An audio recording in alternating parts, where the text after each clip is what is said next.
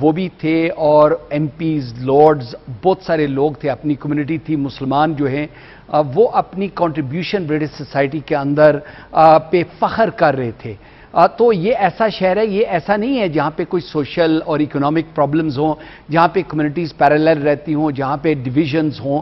یہاں پہ اگر آپ چلے جائیں وہ جو ایریا ہے جہاں پہ پاکستانی ریسٹورنٹس ہیں، وہ کری مائل ولمزلو روڈ کے اوپر، تو وہاں پہ ساری کمیونٹیز وہاں پہ آتی ہیں، تو یہاں پہ کوئی ایسی ٹینشنز وغیرہ نہیں تھی، ایک نمبر۔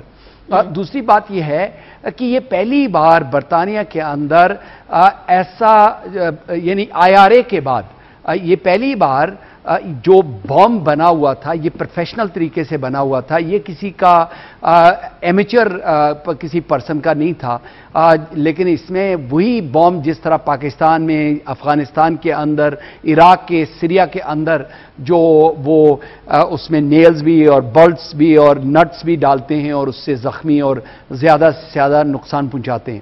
اور پھر جو آخری بات میں اس حوالے سے کہنا چاہتا ہوں وہ یہ ہے کہ فرائٹنگ یہ ہے کہ جس طریقے سے اس کو پلان کیا گیا، ظاہر ہے اب انٹیلیجنس سروسز، پولیس والے جو ہیں وہ اس پہ کام کر رہے ہیں، لوگوں کو اریسٹ کر رہے ہیں، تو جس طریقے سے برٹش اس میں ایک چیز ایڈ کروں جو ہمارے اوپر، پلیز کریں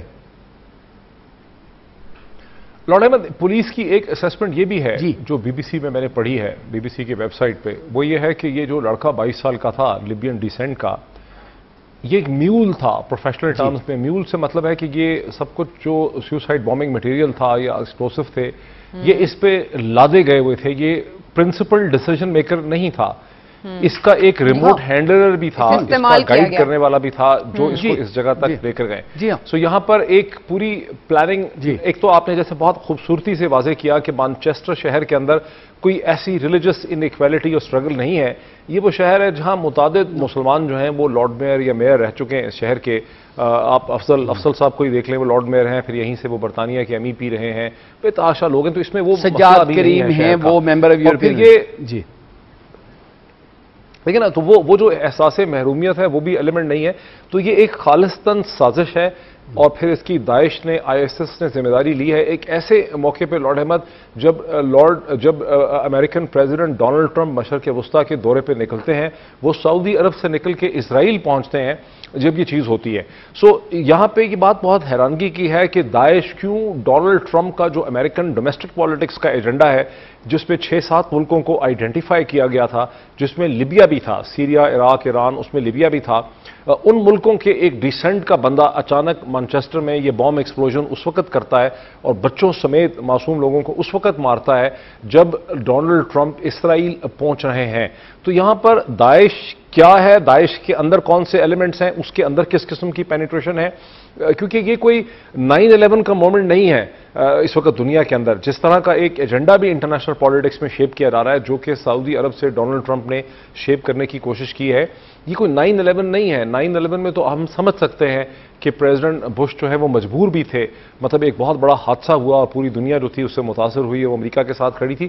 اس وقت جو کچھ دنیا کی سیاست میں ہو رہا ہے وہ کسی حد تک اس کو دھکا دیا جا رہا ہے، یہ اس میں ایک مصنوعی، ایک کنسٹرکٹ کا ایلیمنٹ بھی لارڈ احمد مجھے نظر آتا ہے۔ اچھا لارڈ احمد، سوال یہیں سے منسلک کہ یہ اقوام جو ہیں یا یہ جو قومیں جو ترقی یافتہ ہیں وہ برین واشنگ کی طرف پہلے جاتی ہیں، ہم نے ڈی ریڈیکلائزیشن کے لیے ایفرٹس بھی دیکھی، لیکن اس کے باوجود ہم دیکھ رہے ہیں کہ اس طرح کے منصوبے جو کہ اتنے بڑے پیمانے پر تخریب کاری کے ہوتے ہیں وہ روکے نہیں جا سکتے، اور اب فوج کو تعینات کر دیا گیا ہے، مطلب اتنی بے بسی ہو چکی ہے سیکیورٹی اداروں میں کہ وہاں بھی فوج کو ہی آنا پڑا۔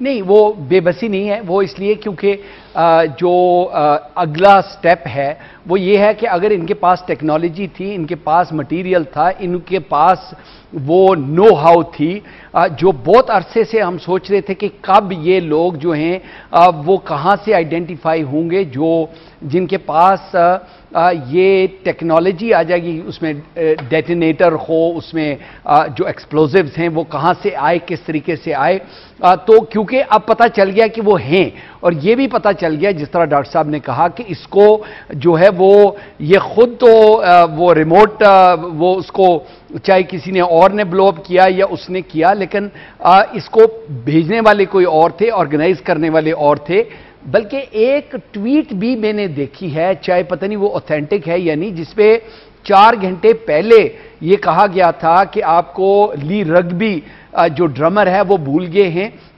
آج بھی انہوں نے اس کا ذکر کیا, جگہ کا ذکر کیا کہ وہاں پہ بھی کچھ ہونے والا ہے. تو یہ وہ لوگ کون ہیں مجھے نہیں پتا, یہ تو انٹیلیجنس سروسز اور جو ہمارے ادارے ہیں وہ اس کو پتہ کریں گے. لیکن یہ ہمارے لیے, ہماری کمیونٹیز کے لیے, ہمارے ملک کے لیے, برطانیہ کے لیے یہ بہت بڑا چیلنج ہے, کیونکہ مجھے ڈر یہ ہے کہ یہ وہی ایرا آ رہا ہے جس میں IRA کے بم بلاسٹ مینچسٹر میں بھی ہوتے تھے, لندن میں بھی ہوتے تھے, بیلفاسٹ میں بھی ہوتے تھے.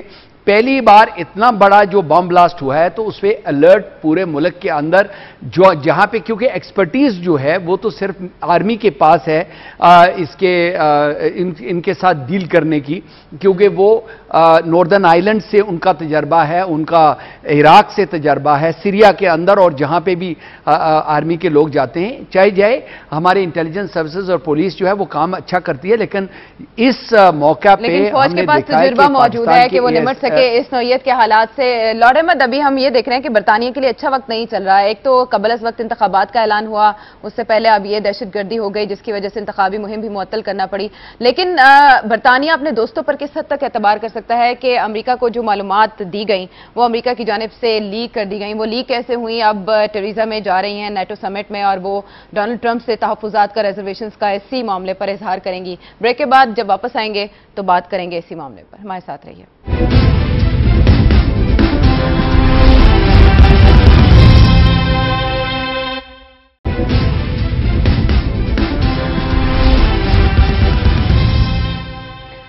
وائس آف دنیا کا ساتھ دینے کا شکریہ. بریک پر جانے سے پہلے ہم بات کر رہے تھے کہ برطانیہ اس وقت ایک کشمکش میں ہے, ایک مشکل صورتحال میں ہے, لیکن اسے اس سے نکال کون سکتا ہے؟ ڈاکٹر معید, ڈو یو سے اینڈ وٹ ڈو یو سی, اب لیبیا سے تعلق رکھنے والا ایک شخص اس حملے میں ملوث نکلا ہے جس کو آپ کہہ رہے ہیں کہ وہ ظاہر استعمال کیا گیا ہے, اصل تو جو پیچھے ماسٹر مائنڈز ہیں وہ داعش کے ہیں. لیکن اس معاملے کے بعد اب پریشر کیسے آئے گا آنے والے انتخابات پر؟ یہ معاملہ اثر انداز کیسے ہو سکتا ہے؟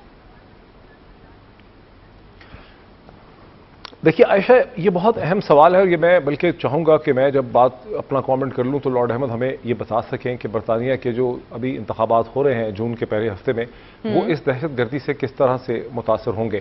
لیکن جہاں تک اس دہشت گردی کی نوعیت کا تعلق ہے, یہ امیگرنٹ ریلیٹڈ, یعنی مشرق وسطیٰ کے امیگرنٹ ریلیٹڈ لوگوں کی جو دہشت گردی ہے یہ پورے یورپ میں تو ہو رہی تھی. ہم نے اس کو پیرس میں دیکھا, ہم نے اس کو برسلز میں دیکھا, ہم نے اس کو اور ممالک میں دیکھا. اب اس کا یہ پہلا کلیئر ڈیمونسٹریشن جو ہے وہ ہمیں برطانیہ میں دیکھنے میں آئی ہے, اور برطانیہ کے لحاظ سے یہ ہے بڑی عجیب. اس کی وجہ یہ ہے کہ ان تمام ممالک کے اندر ہمیں کچھ نہ کچھ ایک ٹینشن جو ہوتی ہے ریلیجس بنیادوں پہ, مائنورٹی میجورٹی, ایک احساس محرومیت, پاکٹس آف انڈر ڈیولپمنٹ, وہ سب چیزیں ہمیں وہاں پہ نظر آتی ہیں. برطانیہ یورپ کے ممالک میں وہ ممالک ہے, وہ ملک ہے, کیونکہ میں خود بھی وہاں رہا ہوں, بہت برس رہ کے آیا ہوں, ہر برس میں وہاں وزٹ کرتا ہوں, میں نے وہاں پڑھا ہے. برطانیہ نے گزشتہ 20 برس میں جو یہ احساس محرومیت ہے مائنورٹیز کی, اس کو اوور کم کرنے کے لیے بہت محنت کی ہے. لارڈ احمد جب لارڈ بنے ہیں, اس طرح بہت سے اور لوگ ممبر پارلیمنٹ آئے ہیں, یہ بھی ایک ویژن تھا اس وقت کی بلیئر رائٹ گورنمنٹ کا. وہ ویژن یہ تھا کہ مسلمانوں کو آپ نے امپاور کرنا ہے, ان کو لیڈرشپ پوزیشن میں لے کر آنا ہے. اس وجہ سے نہ صرف پالیٹکس میں آپ کو برطانیہ میں مسلمان بڑی پرومیننٹ پوزیشن نظر آتے ہیں, بلکہ اگر آپ ہاؤس آف لارڈز میں, آپ پارلیمنٹ میں جائیں, آپ کبھی عائشہ آپ جائیں گی تو وہاں جو 3-4 انتہائی پرومیننٹ لوگوں کی شکلیں لگی ہوئی ہیں جو پولیس استعمال کرتی ہے, یہ سیکیورٹی استعمال کرتی ہے, پوسٹرز پہ, بل بورڈز میں, اس میں آپ کو لارڈ احمد کی جو امیج ہے, لارڈ احمد کی تصویر جو ہے وہ بڑی نمایاں طریقے سے نظر آئے گی. مطلب lord Ahmad is a household name in Britain. ہر ممبر لارڈ جو ہے 700 ہیں, وہ سب نون نہیں ہے, اس طرح ایم پیز بھی نون نہیں ہے. لیکن جو مسلم ایم پیز ہیں, اب دیکھیے صادق جو ہیں وہ اس وقت میئر ہیں برطانیہ کے, افضل صاحب جو ہیں ایم ای پی ہیں, بہت سے اور لوگ ہیں.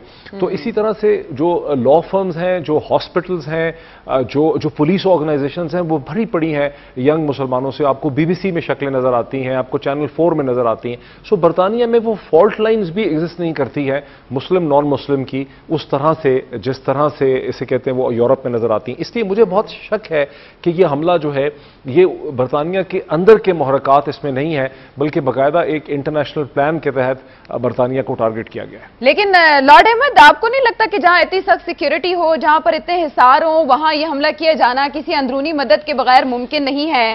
اور جو ڈاکٹر معید نے بات کی کہ جب اس طرح کے واقعات رونما ہوتے ہیں, اسلاموفوبیا میں اضافہ ہو جاتا ہے. اولڈ ڈیم میں ہم نے دیکھا مسجد کو جلانے کی کوشش کی گئی, تو آپ کیسے ڈیفینسو اینڈ پہ آ جاتے ہیں؟ ظاہر ہے آپ کو اسلام کا دفاع کرنا پڑتا ہے, آپ کو بتانا پڑتا ہے کہ یہ استعمال ہو رہے ہیں لوگ, اصل میں اسلام کا یہ مقصد نہیں ہے. دیکھیں, یہ آدمی جو ہے وہ کرمنل تھا, یہ چرس بھی پیتا تھا, یہ شراب بھی پیتا تھا. یہ لڑکا جو ہے, یہ جتنے بھی اس قسم کے ایکسٹریمسٹ ہوتے ہیں وہ پہلے کسی کرمنل ایکٹیویٹیز میں ہمیشہ یو ول فائنڈ دیم کہ وہ ان کا بیک گراؤنڈ ایسے ہی ہے. لیکن کیونکہ اس لڑکے کا, اس کا باپ رمضان صاحب جو ہیں وہ اور اس کا بھائی یہ ایکسٹریمسٹ آلریڈی ہیں, ویل نون ایکسٹریمسٹ ہیں. وہ ان کو لیبیا میں اسی لیے اریسٹ کیا گیا کیونکہ ان کے جو انسپریشن ہے اس لڑکے کی, وہ باپ سے بھی اور بھائی سے بھی, اور ان کے جو لنکس ہیں ان سے, جس طریقے سے وہ ایکسٹریمسٹ گروپس کو سیریا میں بھی اور لیبیا میں بھی سپورٹ کرتے رہے ہیں. لیکن میں سمجھتا ہوں کہ اگر آپ برطانیہ کے حوالے سے دیکھیں اور مینچسٹر کے حوالے سے دیکھیں تو یہ بچہ جو ہے یہ مسجد میں ضرور جاتا تھا لیکن اس کا مین سٹریم کے ساتھ کوئی تعلق نہیں ہے. تو اگر آپ یہ کہہ رہے ہیں کہ ارینا کے اندر اس کا کوئی فیسیلیٹیٹر تھا جس طرح یہاں پہ ہو جاتا ہے, میرے خیال میں ایسے کوئی نہیں ہے, ایسے کوئی نہیں ہے. اگر آپ دیکھیں تو اس نے جو کانسرٹ تھا اس کے اینڈ پہ کیا. ہوتا یہ ہے کہ جب کانسرٹ شروع ہوتا ہے, اب ان کو سیکیورٹی جو ہے اس کو رینیو کرنے پڑے گی جو انفارمیشن ہے, کیونکہ جب وہ شروع ہوتا ہے تو وہاں پہ سیکیورٹی بہت ہوتی ہے. اور سیکیورٹی یہ انہوں نے باقاعدہ طور پہ اس کو سٹڈی کر کے, جنہوں نے آرگنائز کیا ہے ان کو پتا ہے, کیونکہ یہاں پہ گگز ہوتے ہیں, یہاں پہ جو میوزیکل ایونٹس ہوتے ہیں, تو ان کو پتا ہے جاتے وقت سیکیورٹی ہوتی ہے, جب وہ فنش ہوتی ہے, ختم ہوتی ہے, تو گیٹس کھول دیے جاتے ہیں کیونکہ اندر والے لوگ تو ان کی سیکیورٹی کلیئر ہو گئی. وہ نکلنے کے لیے جو ہے وہ پھر ان کو کھلے دروازے ملتے ہیں تاکہ وہاں سے نکل جائے. میرا جو اندازہ ہے, اور کوئی فیکچول نہیں ہے, میرا اندازہ یہ ہے کیونکہ جب یہ اس کا پروگرام ختم ہو گیا تھا تو لوگ باہر نکل رہے تھے, تو اس وقت اس نے انٹری لے لی. اس وقت کیونکہ سیکیورٹی وہاں پہ نہیں تھی, سیکیورٹی جو ہے وہ کوشش کر رہے ہیں کہ لوگوں کو سیف طریقے سے باہر نکالا جائے, اور کیونکہ وہاں پہ چیک جو ہے وہ ختم ہو گئی, یہ اس وقت اپنے ایکسپلوزیوز لے کے وہ اندر لابی میں جا کے اس نے ایکسپلور کیا ہے. اس نے اندر جو مین ہال ہے وہاں پہ نہیں کیا. اچھا, ٹائمنگ کتنی اہم ہے لارڈ احمد؟ ٹرمپ دورے پر تھے مختلف ممالک کے, اور ایسے میں یہ دھماکہ کیا گیا جب انتخابات کچھ دن کی دوری پر ہیں. ٹائمنگ کتنی امپورٹنٹ ہے؟ دیکھیں, مجھے بہت سارے لوگوں نے یہ بات کہی ہے. اس کی جو ابھی ڈاکٹر صاحب نے مجھے ایک کوشچن کیا تھا, کیونکہ آپ کو پتا ہے کہ کنزرویٹو پارٹی جو ہے وہ 20% لیبر سے آگے جا رہی تھی, اور آپ نے دیکھا ہے کہ لیبر پارٹی نے تقریباً 8% گین کیا, اور وہ جو گیپ تھی اس کو نیرو کرتے ہوئے, بلکہ ویلز کے اندر لیبر جو ہے وہ زیادہ پاپولر ہو گئی ہے کنزرویٹو پارٹی سے بھی. کچھ لوگ یہ سوچتے ہیں کہ شاید میں بالکل نہیں مانتا ہوں, میں ٹوٹلی اس کو ریجیکٹ کرتا ہوں. میں نہیں سمجھتا ہوں کہ کسی نے الیکشنز کے لیے اس قسم کا جو ہے وہ کروایا ہو یا کیا ہو. یہ جو ہے لارڈ احمد جی, یہ بات تو مجھے کاؤنٹر کوشچن ہے, یہ بات تو صحیح ہے کہ ڈاکٹر صاحب میں کنسپیرسی تھیریز کو مانتا نہیں ہوں. میں کنسپیرسی تھیریز کو نہیں مانتا ہوں, کیونکہ جس سوسائٹی میں میں رہتا ہوں ایویڈنس بیسڈ ہونا چاہیے. ہاں ٹھیک ہے, میں آپ کی بات سے اتفاق کرتا ہوں کہ کنزرویٹو پارٹی کو بڑی واضح اکثریت حاصل تھی, اور الیکشن جو ہے وہ تو اس کے رزلٹ وہی رہنے ہیں جو پہلے تھے, فرق نہیں پڑے گا. لیکن پھر بھی